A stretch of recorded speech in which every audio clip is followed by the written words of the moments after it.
My name is Conrad Hokama. I'm here on behalf of the Piihonua Community Association. Regarding Bill 54, I'd like to kind of take you back a little bit. I think you all know of the many things that happened during Hurricane Lane, 48 inches of rain for our community because of a small stream that runs through our community. Floodwaters came down, and so Wainui Nui Avenue for a short period of time could have been called Wainui Nui Stream. For myself, I look back at 1987. We had a similar storm of similar scope, which most people wouldn't know about or may not remember. And we had a very similar situation where the small stream, water came over a small bridge that crossed this small stream, and Wainui Nui Avenue was Wainui Nui Stream at that time. And so we had a lot of homes that were flooded and damaged. And what came about from that is we had a lot of collaborative efforts. Public Works, back in those days, it was the U.S. Soil and Conservation Department, our elected officials at that time, county and state, came to our community to assist in facilitating, doing repairs, and looking at solutions to the problem. And what came about from all of that was the construction of this berm or levee, as stated in the bill, back which started in about 1995.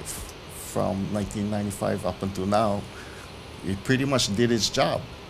So although we've had a lot of big storms, we were not in the news because the berm was doing its job. However, Hurricane Lane came along, and it was much more severe than what the berm could handle. And so we encourage a lot of flooding, and some of our residents were stranded. And so now with this bill, we like to kind of put things into perspective, because it's not only the repair of the berm to protect our residents in the lower community, but it's also to kind of share and enlighten you that the the situation from the flooding also prevented our residents above the flood zone from getting access out of the community if they needed emergency services. So the end of Piihonua is a dead end road. So in the past, when the plantations were in operation, there were access through the cane fields for emergency exit out of the community. However, that's many years ago. Roads have not been maintained. Hurricane Lane was on a Friday night. Saturday morning, early in the morning, the water was low enough where we could pass the area of impact across this small stream, and we could walk up to the large Piihonua bridge. And the Piihonua bridge was covered ankle deep in mud, and it was not the case back in 1987. So it just indicated the severity of this storm that occurred last fall. The people on the ground made things happen to get our community back in order. And I did want to acknowledge that early in the morning at the big bridge, which was covered in mud, prevented our residents from Camp 4 and Camp 5 from accessing coming down into town. So some people couldn't go to work. And if anybody needed emergency services, there was no access to get out of the community. So I like to acknowledge, Public Works and the fire department and the police department. But I like to just point out, Neo Azevedo came up to the big bridge, and he surveyed the situation, and he was the first guy on his hands, hand in the mud, clearing the drains alongside the bridge, pulling out debris to allow the waters to start draining. And that was the start of the cleanup. And throughout the rest of the day, equipment and manpower was all over the bridge and within our community, assisting our residents to try to get things back in order. So I really like to acknowledge, so you know that people within the county are really doing what they're there to do, and from our community perspective, is fully appreciated. We like to also acknowledge the USDA NRCS Jennifer Lopez Rivas for also collaborating to get this funding for repairs in order so that we can continue to move forward with this project. And so with your assistance and approval for Bill 54, we would like to let you know that you are helping real people. So we thank you for that. Thank you, Conrad. Thank you, Mr. Chair. Good morning. My name is Carl Mendonça. My property borders Nakakau'ila Ditch, which is lies just below the Piihonua Levee. During Hurricane Lane, the levee was breached, and all the floodwater came down through that ditch and through the community. It flowed across my property and came several feet from my home. We ended up evacuating that night because it happened at night and we couldn't tell what was going on. So it's a real concern to myself and members of the community. Many of us were directly affected and suffered damage to property. I guess just the unsettling of that levee not being or being damaged bothers us, even like last night when it was raining very heavy.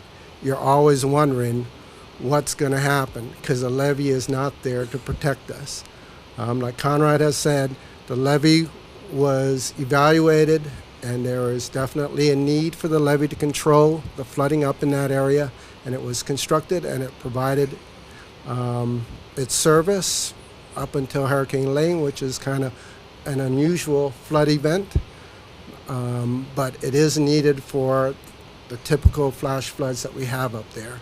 So definitely it would go a long ways to providing safety for our property and families of Piihonua, and would definitely allow us to get a sense of safety every time we hear a flash flood warning, that we can't sleep at night wondering whether that's what's going to happen. So definitely would like to have your support to help rebuild that levee, and appreciate your consideration. My name is Margaret Almada Collins. You probably saw my face on the front of the newspaper right after the flood because I'm actually the house that was hit directly by this flash flood from the rupture of the levee. The water came at 10:30 at night. It hit so hard that a cement wall 50 feet long and 3.5 feet wide collapsed completely intact. I had to evacuate my house. I was fortunate that my neighbor was able to rescue me. We stayed in a house on the second floor for over 4.5 hours because rescue could not get to us. I was aware that there had been problems many, many years ago from water coming down from above in the mountain. But with the levee, and I actually had gone with staff in prior years to look at the levee to make certain that it was okay. And so I was pleased that happened. But now that this has happened, I hope you will seriously consider not only reconstructing this levee, but assessing whether in fact there needs to be more reinforcement. Because I was the first one hit, but there probably were about 10 houses that were inundated by water. And at that hour of night, we easily could have lost a lot of lives. I know that you have limited resources, but if we look at the funding that is proposed now as a beginning step, and then possibly exploring additional funds in next year's budget to ramp it up even further, because let's face it, we know the climate is changing. We're already getting announcements that the ocean waters are going to be warmer this summer, And so I'm sorry, but you're going to find me sleeping at night in jeans with my emergency bag next to my bed, because having gone through this, it's the first time I've ever had this kind of danger to my life, and it's awakened me to need to prepare. But there are other people in my neighborhood who are older, who are immobile, who will not be able to respond as quickly as I did. So, ironically, I brought a picture of what it looked like before, the damage afterwards, a newspaper article which I accidentally found that says, oh, look it, I was there inspecting the berm. I have a copy of the cement wall that stood before the flood, and the flood, when it came, hit my front door at least 3.5, 4 feet. It was so swift, it ripped out 30 feet by 3.5 feet of the back of my foundation, the house foundation. Had I panicked and opened the front doors to my house, I would have been drowned. It was so swift, it ripped out a faucet from the back side of my house, from the wall. So it is a serious situation we have up there, and I'm sorry that more people weren't able to come today so that you could see the kind of community that is asking for your help. But I do want to say that I do understand that, the county has limited resources, and so I hope this is a beginning step in taking care of this. Thank you. Thank you very much. As the Public Works Piihonua Levee project to the capital budget, United States Department of Agriculture and Natural Resources Conservation Service, federal, $3,075,000, and county, $1,025,000, a total appropriation of $4.1 million. Funds for this project should be provided from federal grants receivable, $3,075,000, and general obligation bonds, capital projects fund, fund balance, and other sources, $1,025,000. Funds be used to repair damages to the Piihonua levee caused by Hurricane Lane. This is introduced by Ms. David by request and requires a 2/3 vote of the entire membership. Move to approve Bill 54 on first reading, please. Second. It's been moved by Ms. David, seconded by Ms. Kirkowitz. We'll give it to her. Discussion. David, are you guys here for this matter? Yeah. David, why don't you just come up and very briefly explain what this is all about? Good morning, Council. Good morning, I'm David David. Yamamoto, Public Works Director. The county is already in the process of trying to restore that levee. We did a survey as well as starting the design. And in that design, we're intend to improve the resiliency of that levee so it doesn't breach, or not necessarily breach, but fall apart, tear apart, yeah. As it Right. did. So now this is going to be more substantial improvements than what we had before, right? Yeah, before it was just basically placed soil, rock, Right.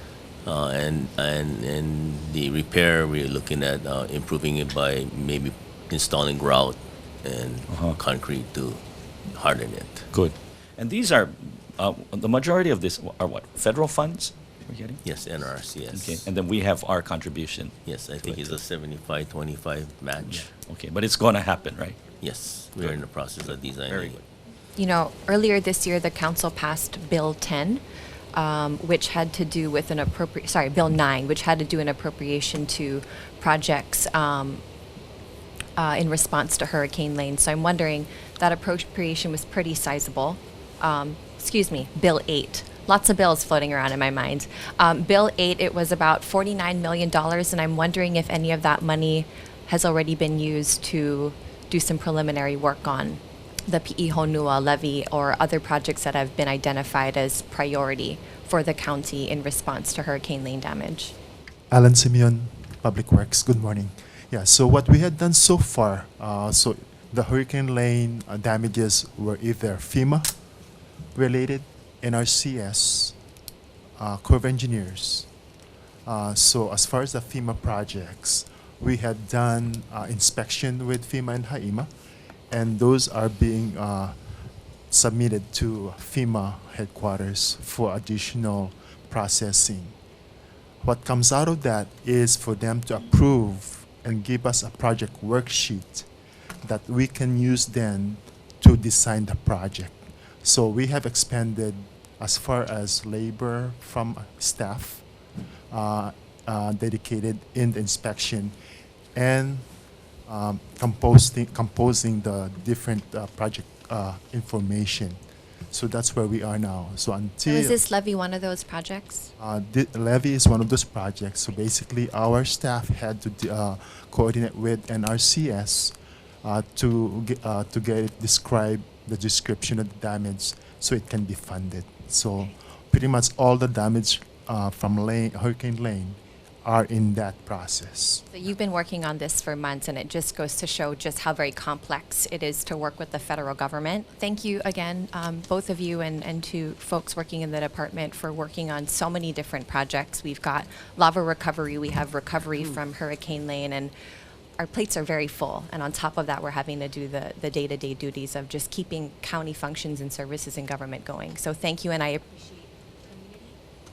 appreciate community for coming out today to share your stories, and thank you so much, Conrad and others in the association, for stepping up the day of to assist your neighbors. We're all one big ohana, and in times of need, just like how Puna took care with Piihonua o Puna, you took care. Margaret Collins very poignantly pointed out that we are in for a hotter summer, warmer waters, which means more storms. So we also need to have a more robust conversation about what we are doing as a county to really prepare for climate change, because we're going to get more storms. They're going to hit with more frequency and with more intensity, and I want to make sure that we are prepared to respond and be proactive and to rebuild in a resilient manner. So thank you, and I yield the floor. Yeah, very quickly though, what about the integrity of the Piihonua Bridge? I mean, not that it's going to, I'm hoping it's not going to fall apart or anything like that, but do you have any comments on that? Our bridge section actually went to inspect as far as integrity for the bridge. We didn't get it didn't get that much damage. Okay. What was affecting the ponding on the bridge were basically the clogged drain that happened after the silt covered it. Yes. Okay, and the last question I have, and you guys probably are not familiar with this little bridge, but there is a little culvert or bridge right before the Piihonua Bridge, right? And that's where all the debris was getting stuck, and it was causing a lot of the flooding. Are there any plans to fix that situation, do you know? Yeah, so as far as our facilities structures, we maintain those. As far as what happened above those, where it belongs to private property, No. This is on the county road, and I think, Yeah. you know, it's really a small culvert, but I don't think it's going to cost too much to really improve it, you know, or to fix it, because it's, you know, it's not a big stretch of road. But maybe you guys should look into that. Yeah. we'll look into 'Cause, that. yeah, my non-professional eyes just looked at it and said, "This is not good. It's not good." My understanding that if the levee didn't bridge, Yeah. then they shouldn't have, in that small culvert, Yeah. It should be shouldn't no have problem. experienced that Okay. much water. Okay. Yeah. Well, anyway, take a look at it. But thank you. Because of Hurricane Lane. Yeah, we know how many closures. I mean, we're looking at one way in, one way out in Laupahoehoe, and you have a $10 million low water crossing there. You have a low water crossing near Papaloa up on the top that took 2 lives already in a matter of years, but not on the recent, Hurricane Lane. But we're looking at the dangers all around our island. So I appreciate your efforts and prioritizing, saving lives when it comes to the health and safety of our community, is putting that at the top of the priority. I've seen you do it. We've gone out to some community meetings where one bridge in my community is failing, and we don't know when it's going to collapse, and we're just trying to work fast enough to get another route so we can, do the fix on that bridge. So I know the work that you guys are having to go through. The request to expedite the funds, the receipt of funds, what is the timeline once you get the funding before you can actually start construction, or when is those funds expected to be received from the USDA? We have already started the design and stuff, Okay. as soon as we complete it, then we can bid out the project. And then But we the, would need the funds and the funds in place to be able to award the contract. the design is finished, and now. Not quite, we're in the Not quite? process of, yeah. Okay, because then the bid process is another couple months, or so? It's about a month and then maybe another month to execute the contract. Okay, okay. I've been around Hilo a long time. Some of you guys weren't around during the 70s. But this Hurricane Lane was probably the worst that I've seen since the 70s. That 70s flood is what necessitated the improvements at the Alinaya stream. I saw houses coming down that stream. It was really bad. But thank you again. And, you know, Conrad made mention of, he gave credit to a lot of people who were involved, you know, in the, during the time of the flooding. But I just wanted to share that, you know, you talked about Neil Azevedo. He was all over the place. But you know who was also with him? It was Human Resources Director, Bill Brillante. I just wanted to mention his name too, because he was with Neil every step of the way, all over Hilo and other parts of, you know, East Hawaii. So, all right. We have a motion on the floor. All those in favor signify by saying aye. Aye. All opposed, no? We have 8 ayes and 1 excused. Okay. Thank you.